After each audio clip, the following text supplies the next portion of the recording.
Focusing entirely on yourself leads to hedonism and a lack of meaning. And this is something that I see a lot of guys struggling with. Even guys with good intentions are trying to develop themselves. And in that, they turn their focus inward and they just get so tightly jammed up their own butthole that they lose sight of everything. And they become incredibly self-obsessed and self-involved, and not even on purpose. They're trying to ultimately do something good, but they're so concerned with themselves that they can't actually see the light, okay? Because the reality is, the only way that you're going to have a truly fulfilling life is if your life has a lot of meaning. And at the end of the day, if you're only serving yourself, then the meaning is just how can I maximize my individual pleasure? Problem is, we all know that that's ultimately shallow and hollow, and it doesn't really get us anywhere. It might be stimulating and pleasurable in the moment, but that's not going to give you those feel-good feelings at the end of the night of like, I love my life. I love the purpose that I serve in this world, and that sort of thing, which is we're all looking for that to some degree. We want to feel like we matter.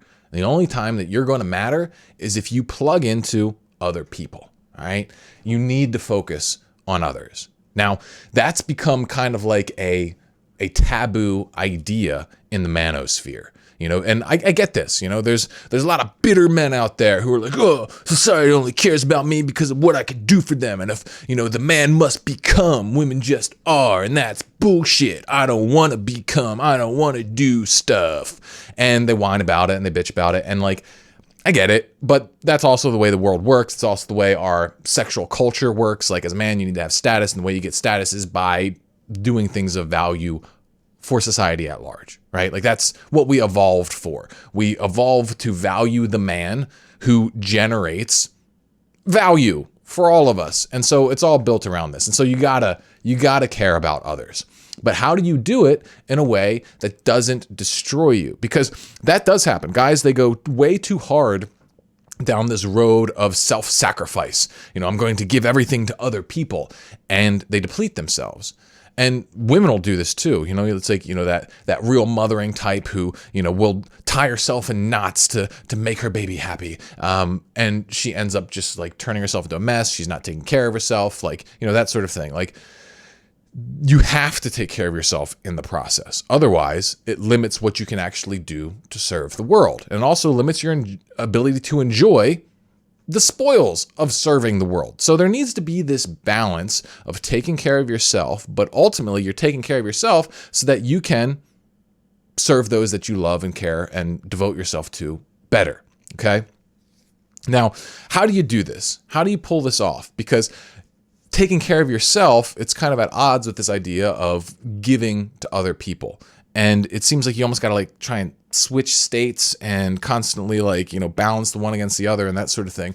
And the way that I've found it is that there's a way we can kind of encapsulate it into one single intention, which is total gift of self. And you might be thinking, wait a second, Mark, that doesn't make any sense. What about taking care of you? Well, one of the people that you have to care about is your future self. Think about your future self as one of your biggest responsibilities to serve. All right. And when you do that, then you can live each moment, you can live each day in part as a sacrifice for your future self. And as you become that future self, what you'll be constantly receiving is gifts from your previous self, your past self. Okay. And I believe that this is a really powerful mentality because I think men are at our core, we're designed to serve. We're designed to give.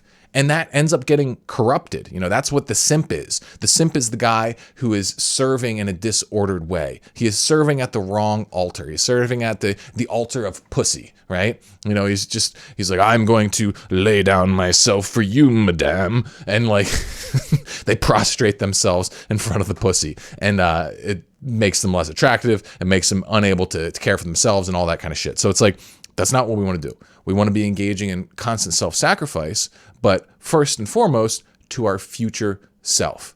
And that avoids keeping us all locked up in our present pursuit for passion and pleasure and that sort of thing, while still allowing us to unlock pleasure and passion.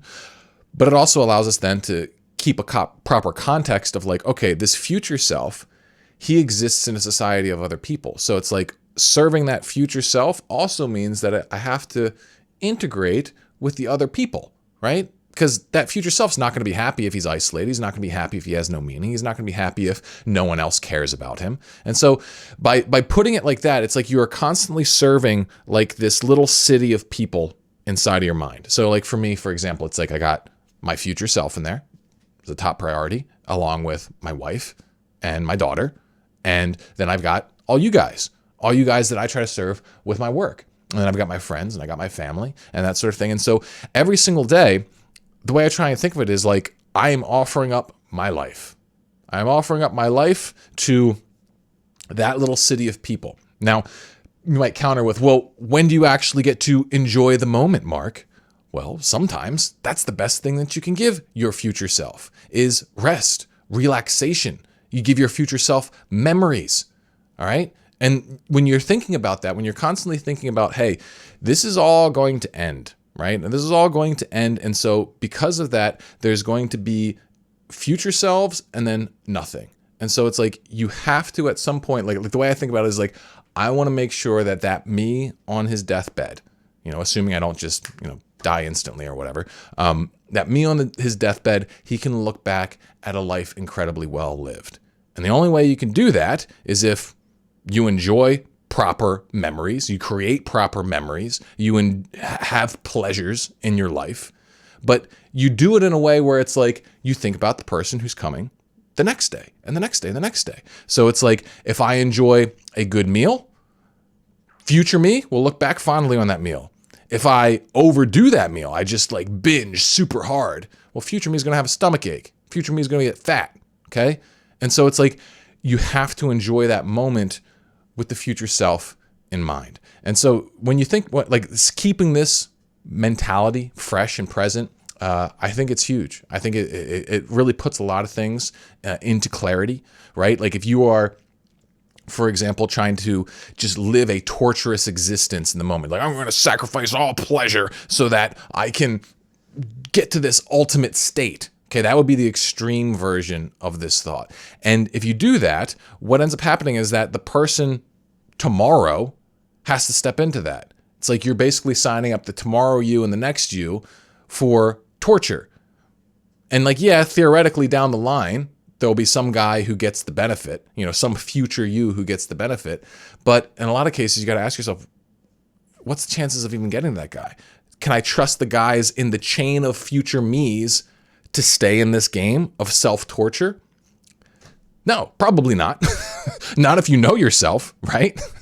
And so it's like, that's what you have to do is you have an idea of who your future yous might be. You don't have a perfect idea because you can always learn things, you always grow, you can always develop, but you don't want to be like counting on future yous to keep living a perpetually like worse and worse existence. So you can't just go extreme self-sacrifice either for some future ideal, because somewhere along the line, one of those guys is going to call mutiny and quit. So there you go. That's a bunch of thoughts on the idea of sacrificing for your future self. Hopefully you found this useful. If you want to hear more of my ideas, some more in-depth mechanics on masculine self-mastery, then check out my Manhood Mastery training. Click it in the link. Ooh yeah. See you on the next one.